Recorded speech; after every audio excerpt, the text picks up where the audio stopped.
નમસ્તે મિત્રો, હું છું નવરંગ સેન અને સ્વાગત છે આપનું આઈ ગુજરાતના અમેરિકા સ્પેશિયલ ન્યૂઝ બુલેટિનમાં. બુધવાર મે 6ના બુલેટિનમાં જોઈશું શિકાગોમાં એક ગુજરાતીના લિકર સ્ટોરમાં ચોરી કરવા માટે ઘૂસેલા 3 શખ્સોએ કેવી તોડફોડ કરી અને કેમ આ સ્ટોરને વારંવાર ટાર્ગેટ કરવામાં આવી રહ્યો છે તેના સમાચાર જાણીશું. અમેરિકામાં છેલ્લા 80 વર્ષમાં પહેલીવાર જીડીપી કરતાં જાહેર દેવું વધીને કયા સ્તર પર પહોંચી ગયું તેની માહિતી, તેમજ ટેક્સાસમાં એક અપાર્ટમેન્ટમાં 4 લોકોની બોડી મળી આવવાની સાથે સાથે એક બિઝનેસ મીટિંગમાં થયેલા શૂટિંગનો રિપોર્ટ અને છેલ્લે એક એવા ગુજરાતીની વાત કે જે 1970ના દાયકામાં માત્ર $200 લઈને અમેરિકા પહોંચ્યા હતા અને આજે તેઓ $400 મિલિયન નેટવર્થ ધરાવે છે. આ ગુજરાતી હાલના દિવસોમાં યુએસ આવતા યંગસ્ટર્સને કઈ કામની સલાહ આપી છે તે પણ જાણીશું આજના આ બુલેટિનમાં. શિકાગોના લિંકન પાર્કમાં આવેલા એક ગુજરાતીના લિકર સ્ટોરમાં ચોરી થવાની ઘટના સામે આવી છે. મંગળવારે વહેલી સવારે થયેલી ચોરીમાં વિડીયો ગેમ્બલિંગ મશીનમાં તોડફોડ પણ કરવામાં આવી હતી. પોલીસના જણાવ્યા અનુસાર નોર્થ ક્લર્ક સ્ટ્રીટમાં આવેલા લિંકન પાર્કમાં ફૂડ એન્ડ લિકર સ્ટોરનો ગ્લાસ ડોર તોડીને 3 લોકો સવારે 3:15 વાગ્યાના અરસામાં અંદર ઘૂસી ગયા હતા.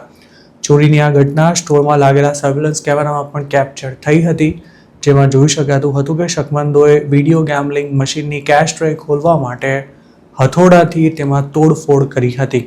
તેની સાથે સાથે લિકર સ્ટોરમાંથી સિગરેટ્સ, લિકર અને લોટરી ટિકિટ્સ પણ ઉઠાવવામાં આવ્યા હતા. આ સ્ટોરના ઓનરનું નામ અનિલ પટેલ હોવાનું જાણવા મળ્યું છે. 3 ચોર તેમને ત્યાંથી હાથ સાફ કરીને વ્હાઇટ સેડાનમાં નાસી છૂટ્યા હતા, જેમને પોલીસ હાલ શોધી રહી છે. અનિલ પટેલે આ અંગે CBS શિકાગો સાથે વાત કરતા જણાવ્યું હતું કે છેલ્લા 3 મહિનામાં તેમના સ્ટોરમાં 3જી વાર ચોરીનો પ્રયાસ થયો છે. દર વખતે ચોર હજારો ડોલર્સનું નુકસાન કરીને ભાગી જાય છે અને માર્ચમાં જે ચોરી થઈ હતી તેમાં સ્ટોરમાંથી આખું ATM ઉઠાવી જવાયું હતું.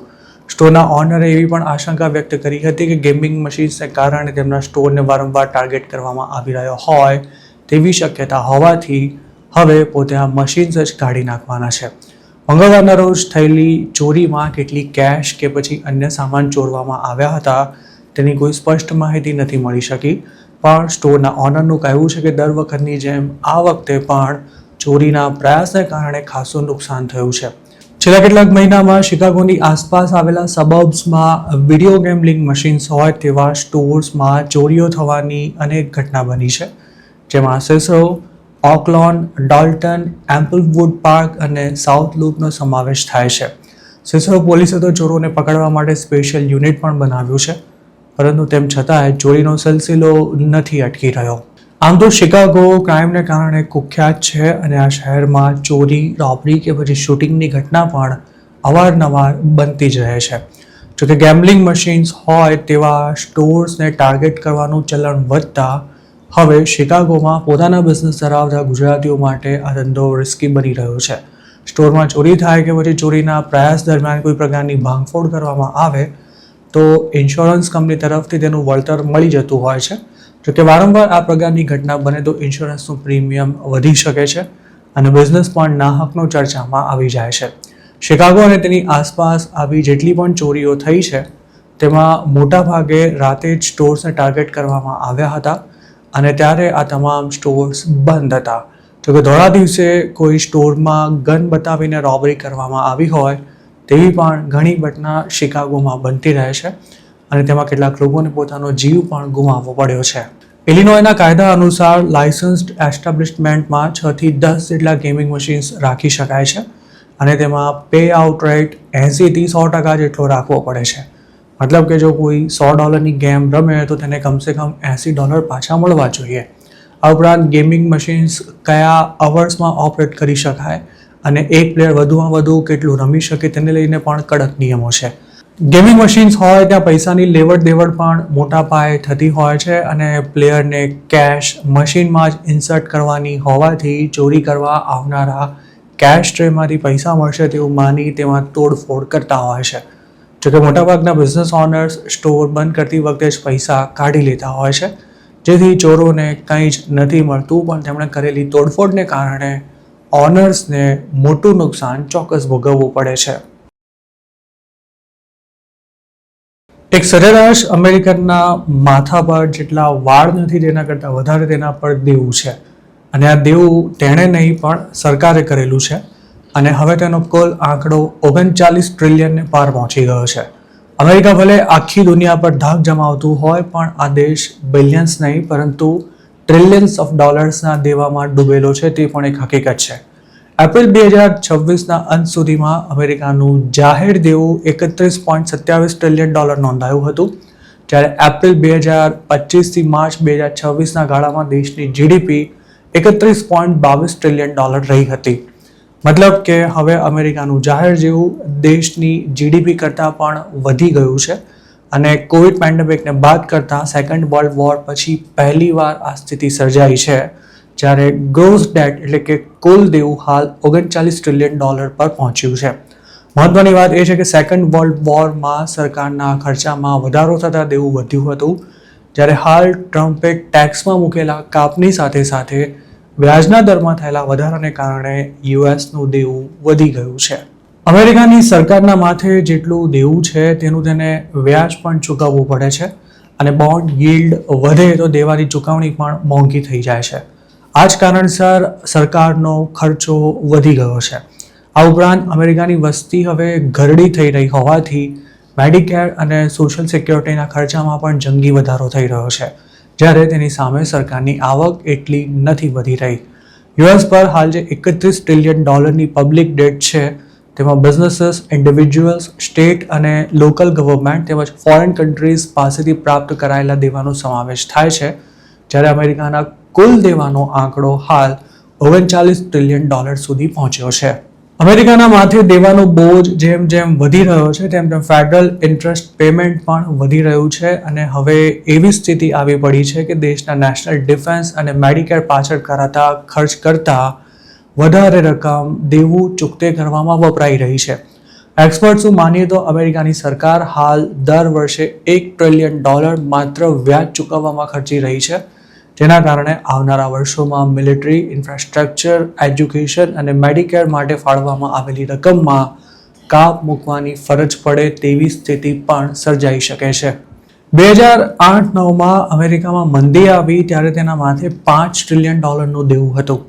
આ દરમિયાન સરકારની આવક કરતાં ખર્ચો ઘણો જ વધી ગયો હતો, જેના કારણે ખાસું દેવું કરવામાં આવ્યું હતું. જોકે ત્યારબાદ પણ અમેરિકાની સરકાર બેફામ દેવું કરતી ગઈ હતી અને હવે તે જીડીપીની બરાબર પહોંચી ગયું છે. US government income tax, corporate tax અને પેરોલ ટેક્સમાંથી આવક પ્રાપ્ત કરે છે, જ્યારે સોશિયલ પ્રોગ્રામ્સ, ડિફેન્સ, ઇન્ફ્રાસ્ટ્રક્ચર તેમજ એજ્યુકેશન અને દેવું ભરવામાં અબજો ડોલર્સનો ખર્ચ કરે છે. આ ઉપરાંત સરકાર વારંવાર સ્ટિમ્યુલસ પેકેજના નામે ઇકોનોમીમાં બિલિયન્સ ઓફ ડોલર્સ પમ્પ કરતી રહે છે, જેના માટે પણ દેવું જ કરવામાં આવતું હોય છે. કોંગ્રેશનલ બજેટ ઓફિસનો અંદાજ છે કે જો દેવું આ જ સ્પીડમાં વધતું રહ્યું તો 2036 સુધીમાં હાલ જે પબ્લિક ડેટ $31.27 ટ્રિલિયન પર છે તો 2036 સુધીમાં વધીને $53 ટ્રિલિયન પર પહોંચી જશે, જે તે વખતની જીડીપીના 120% આસપાસ રહેશે. દેવું વધવાથી અમેરિકા સામે કયા પ્રકારની ચેલેન્જ ઊભી થઈ શકે તેની વાત કરીએ તો આ મામલે પીટરસન ફાઉન્ડેશનનું માનવું છે કે દેવું જેટલું વધશે તેટલો જ વધારે ખર્ચો તેની ચૂકવણીમાં કરવો પડશે અને તેને લીધે ફેડરલ પ્રોગ્રામ્સમાં કાપ મૂકવો પડશે અને ફાઇનાન્શિયલ ક્રાઇસિસનું જોખમ પણ વધશે. આ ઉપરાંત અમેરિકાની ફિસ્કલ સ્ટેબિલિટી એટલે કે નાણાકીય સ્થિરતા પરથી ઇન્વેસ્ટર્સનો વિશ્વાસ ડગમગી શકે છે અને તેનાથી દેશનું રેટિંગ ડાઉનગ્રેડ પણ કરવામાં આવી શકે છે. એટલું જ નહીં, દેવું ચૂકવવા માટે સરકાર પોતે તો કંઈ કમાણી નથી કરવાની. સ્વાભાવિક છે કે તેનો બોજ અલ્ટિમેટલી પબ્લિક પર જ આવશે અને લોકો પર ટેક્સનું ભારણ પણ વધી જશે. પણ સવાલ એ છે કે શું અમેરિકાના માથે હાલ જે દેવું છે તે ખરેખર અત્યંત ચિંતાજનક બાબત છે? કેટલાક એક્સપર્ટ્સ એવું માને છે કે અમેરિકાની ઇકોનોમી હજુ ગ્રો કરી રહી છે અને દેશનું ક્રેડિટ રેટિંગ પણ મજબૂત છે. વધતું દેવું ચિંતાનો વિષય ચોક્કસ છે, પણ હાલ મામલો એટલો પણ ગંભીર નથી કે તેને મેનેજ ન કરી શકાય. છેલ્લા 5માંથી 4 વર્ષ દરમિયાન અમેરિકાએ દેવા પર જેટલું વ્યાજ ચૂકવ્યું હતું તેના કરતાં ઇકોનોમીનો ગ્રોથ રેટ વધુ રહ્યો હતો. ઇન્વેસ્ટર્સને પણ હાલ અમેરિકા પર જેટલું દેવું છે તે ખાસ ચિંતાજનક નથી લાગી રહ્યું અને અમેરિકાની સરકાર જે બોન્ડ બહાર પાડે છે તેમાંના સામાન્ય લોકોની સાથે સાથે ફોરેન ઇન્વેસ્ટર્સ પણ ખરીદી કરી રહ્યા છે. અમેરિકાના વધતા જતા દેવા અને હાલની આર્થિક સ્થિતિ અંગે આપનું શું માનવું છે તેમને કમેન્ટમાં ચોક્કસ જણાવજો. હ્યુસ્ટનમાં એક અપાર્ટમેન્ટમાંથી આખી ફેમિલી મૃત હાલતમાં મળી આવતા ચકચાર મચી છે. હ્યુસ્ટન પોલીસના જણાવ્યા અનુસાર સોમવારે વેલફેર ચેક દરમિયાન એક ઘરમાંથી 2 એડલ્ટ્સ અને 2 બાળકોના મૃતદેહ મળી આવ્યા હતા. હ્યુસ્ટન પોલીસ ડિપાર્ટમેન્ટના ઓફિસર્સને કોલ મળ્યા બાદ સાંજે 5:30 વાગે તેઓ વેલફેર ચેક માટે ગયા હતા. આ ફોન એક બેબીસિટર તરફથી આવ્યો હતો, જેણે પોલીસને જણાવ્યું હતું કે આ ફેમિલી ફોન કોલ્સનો જવાબ ન આપી રહી હોવાથી મામલો શંકાસ્પદ લાગી રહ્યો છે. પ્રાથમિક તપાસ બાદ આ મામલો આપઘાત અને હત્યાનો જણાઈ રહ્યો છે, જેમાં 52 વર્ષના એક શખ્સે 2 બાળકો અને મહિલાની હત્યા કર્યા બાદ પોતે પણ જીવન ટૂંકાવી લીધું હતું.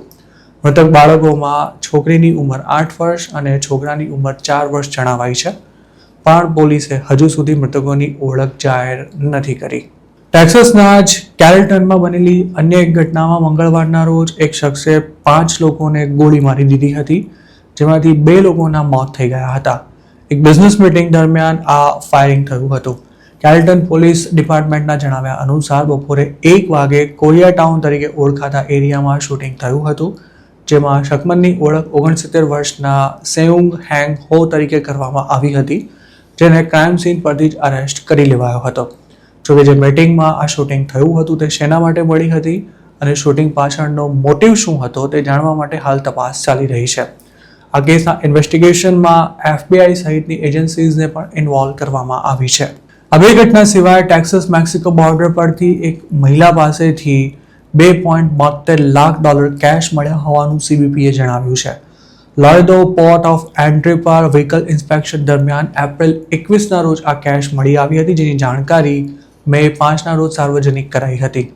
જે મહિલા પાસેથી આ કેશ મળી હતી તે મેક્સિકન સિટીઝન હતી અને તે અમેરિકાથી કાર લઈ મેક્સિકો જઈ રહી હતી ત્યારે તપાસ દરમિયાન તેની કારમાંથી $2,72,940 મળી આવ્યા બાદ HSIના એજન્સી તેની ધરપકડ કરીને ક્રિમિનલ ઇન્વેસ્ટિગેશન શરૂ કર્યું હતું.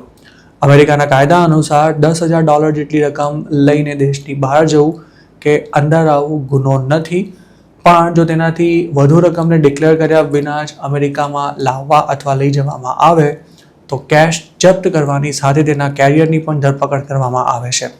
જે કેશ ફેડરલ એજન્સી જપ્ત કરી લે તેને પાછી મેળવવા માટે પિટિશન દાખલ કરી શકાય છે, પણ તેના માટે પહેલા આ કેશનો સોર્સ લીગલ છે તે પ્રૂવ કરવું પડે છે. મુંબઈમાં 8x8ની રૂમમાં 6 સભ્યોના પરિવાર સાથે રહેતો 20 વર્ષનો એક ગુજરાતી યુવક 1965માં ખિસ્સામાં માત્ર $200 લઈને અને એક સપના સાથે અમેરિકા પહોંચે છે. ત્યાંની ટોપ યુનિવર્સિટીમાં ભણે છે અને પછી ખૂબ જ સારા પગાર સાથે નોકરી પર પણ લાગી જાય છે. જોકે થોડા જ સમયમાં તેને બીજા ગુજરાતીઓને જોઈને પોતાનો ધંધો શરૂ કરવાનો વિચાર આવે છે અને ત્યારે તે આ સારી જોબ છોડીને પત્ની સાથે મળી મોટેલ બિઝનેસમાં ઝંપલાવે છે અને ગણતરીના વર્ષોમાં જ એક પછી એક 17 હોટેલ્સનો માલિક બની જાય છે. આજે 80 વર્ષના થઈ ગયેલા આ ગુજરાતીનું નામ છે ચંદ્રકાંત ઉર્ફે ચાંદ પટેલ અને તેમના નામનો આખા અમેરિકામાં ડંકો વાગે છે. $400 મિલિયન પણ વધુની નેટવર્થ ધરાવતા ચાંદ પટેલ સ્ટેટ બેંક ઓફ ટેક્સાસના માલિક છે અને તેમની બેંક $2.8 બિલિયન અસેટ્સ ધરાવે છે. ચાંદ પટેલની એક સ્ટ્રગલિંગ સ્ટુડન્ટથી લઈને મિલિયોનેર બનવાની સફર ઘણી જ પ્રેરણાદાયી છે અને કઈ રીતે તેમણે આ સફર ખેડી તેની તમામ વિગતો જોઈશું આ વિડીયોમાં. ચાંદ પટેલને તેમના માતા પિતાએ આજથી 60 વર્ષ પહેલા પોતાની તમામ બચત ખર્ચીને અમેરિકા ભણવા માટે મોકલ્યા હતા. 1950ના દાયકામાં મુંબઈમાં મોટા થયેલા આ ગુજરાતી પહેલેથી જ ભણવામાં ખૂબ જ હોશિયાર હતા. તેમને અમેરિકાની ખ્યાતનામ સ્ટેનફોર્ડ યુનિવર્સિટીમાં તે વખતે એડમિશન મળ્યું હતું, જ્યાં તેમણે ઇન્ડસ્ટ્રીયલ એન્જિનિયરિંગ એન્ડ ઓપરેશન્સ રિસર્ચનો અભ્યાસ કર્યો હતો. ગ્રેજ્યુએશન બાદ તેમણે જ્હોન્સ હોપકિન્સ યુનિવર્સિટીમાંથી મેનેજમેન્ટ સાયન્સમાં માસ્ટર્સની ડિગ્રી મેળવી હતી. ભણવાનું પૂરું કરી ચાંદ પટેલ બ્રાનિફ ઇન્ટરનેશનલ એરવેઝમાં જોબ મળતા ડાલાસ શિફ્ટ થયા હતા. તેમની જોબ એકદમ ફર્સ્ટ ક્લાસ હતી અને પગાર પણ ઘણો સારો હતો. નોકરી કરવાની સાથે તેઓ અમેરિકામાં ફરતા રહેતા હતા અને તે જ વખતે સેન ફ્રાન્સિસ્કો એરિયામાં તેમણે બીજા ગુજરાતીઓને હોટેલ બિઝનેસમાં મોટા પાયે ઇન્વેસ્ટમેન્ટ કરતા જોયા હતા. અમેરિકન બાઝારને આપેલા એક ઇન્ટરવ્યૂમાં ચાંદ પટેલે જણાવ્યું હતું કે હોટેલ અથવા મોટેલના બિઝનેસમાં પોતાના જેવા ગુજરાતીઓને મોટી કમાણી કરતા જોઈ તેમને પણ આ બિઝનેસમાં ઝંપલાવવાની ઈચ્છા થઈ હતી. ગુજરાતી હોવાના નાતે બિઝનેસ ચાંદ પટેલના લોહીમાં હતો, જેથી તેના આટાપાટા સમજવામાં પણ તેમને વાર નહોતી લાગી. તે વખતે સેકન્ડ વર્લ્ડ વોર બાદ જેપનીઝ ઓનર્સ કેલિફોર્નિયામાં પોતાના બિઝનેસ વેચી રહ્યા હતા અને અમેરિકા આવનારી ગુજરાતીઓની પહેલી પેઢી તેને ખરીદી રહી હતી. મોટેલ્સ ખરીદનારા ગુજરાતીઓ ખાસ ભણેલા નહોતા, પણ તેમની ધંધા પ્રત્યેની સૂઝ ગજબની હતી. ચાંદ પટેલ તે વખતે કોર્પોરેટ જોબ કરતા હોવા છતાં પણ મોટેલના ધંધામાં થતી કમાણીની સામે તેમને મળતો પગાર જાણે કશું જ નહોતો, જેથી તેમણે પણ આ બિઝનેસ શરૂ કરવાનો પાક્કો નિર્ધાર કર્યો હતો અને પોતાની પાસે અમેરિકાની ટોપ યુનિવર્સિટીની ડિગ્રી હોવાથી બીજા લોકો કરતાં વધુ સારી રીતે આ બિઝનેસ કરી શકાશે તેવું માની તેમણે જરાય મોડું કર્યા વિના ડાલાસમાં પોતાની હોટેલ શરૂ કરી દીધી હતી. 1976માં ચાંદ પટેલે ડાલાસ ફોર્ટ વર્થ એરિયામાં એલામો પ્લાઝા નામની હોટેલ ખરીદી હતી. હાલ ભલે ડાલાસમાં ગુજરાતીઓની સેંકડો મોટેલ્સ હોય, પણ તેની શરૂઆત કરનારા ચાંદ પટેલ પહેલા ગુજરાતી હતા. સતત 2 વર્ષ સુધી તેમણે પોતાની જોબ સાથે આ હોટેલ ચલાવી હતી અને ધંધો સેટ થતાં જ નોકરીને કાયમ માટે રામ રામ કહી દીધું હતું. અમેરિકામાં મોટેલ ચલાવવી કોઈ ખાવાના ખેલ નથી. આ ધંધામાં માર્જિન ખૂબ જ ઓછું હોવાથી ઓનરને મોટાભાગનું કામ જાતે જ સંભાળવું પડતું હોય છે. ચાંદ પટેલ પણ તેમાંથી બાકાત નહોતા અને શરૂઆતના વર્ષોમાં તેમણે પોતાના પત્ની સાથે મળીને ફ્રન્ટ ડેસ્કથી લઈને બાકીના તમામ કામ જાતે જ કર્યા હતા અને કોસ્ટ ઘટાડવા તેઓ પ્રોપર્ટી પર જ રહેતા હતા અને એક બાબતનું જાતે જ ધ્યાન રાખતા હતા. તેમની આ મહેનત આખરે રંગ લાવી હતી અને ગણતરીના વર્ષોમાં ચાંદ પટેલ 17 હોટેલ્સના માલિક બની ગયા હતા. હોટેલના ધંધામાં પોતાનો સિક્કો જમાવ્યા બાદ ચાંદ પટેલને 80ના દાયકામાં પોતાની બેંક શરૂ કરવાનો વિચાર આવ્યો હતો.